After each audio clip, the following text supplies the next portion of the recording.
Good morning everyone.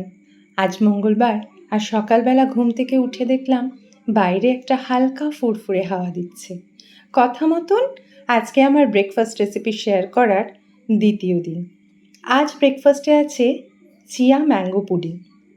সেই অনুযায়ী কাল সন্ধেবেলা অফিস থেকে ফিরে দুধে একটু চিয়া সিড ভিজিয়ে রেখেছিলাম, আর ওভারনাইট ফ্রিজে রেখে দিয়েছিলাম সেটা, যে সকালে উঠে বার করে পুডিংটা বানিয়ে নেব।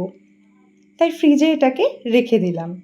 নেক্সট মর্নিং উঠে আমের একটুখানি পাল্প বার করে নিয়েছিলাম, আর আরেকটা আম ছোট ছোট করে টুকরো করে কেটে নিয়েছিলাম। এবার কিন্তু আর বিশেষ কিছু না।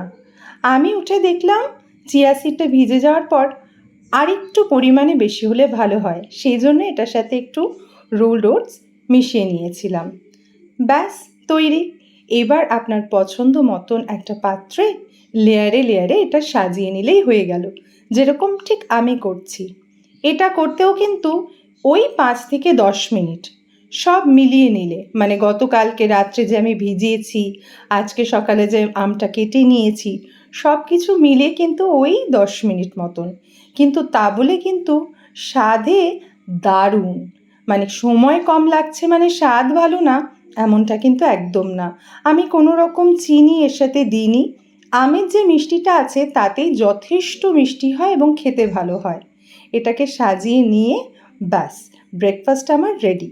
আর বাকি জিনিস যেগুলো আমি খাই সেগুলো তো সঙ্গে থাকেই, তবে আজকে মঙ্গলবার বলে ডিম সেদ্ধটা নেই, আজকে শুধু ভেজ।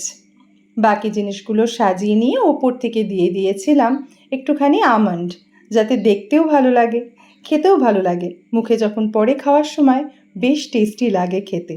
আর রেডি আমি ব্রেকফাস্ট খাওয়ার জন্য। দেখি একটু টেস্ট করে কেমন হয়েছে।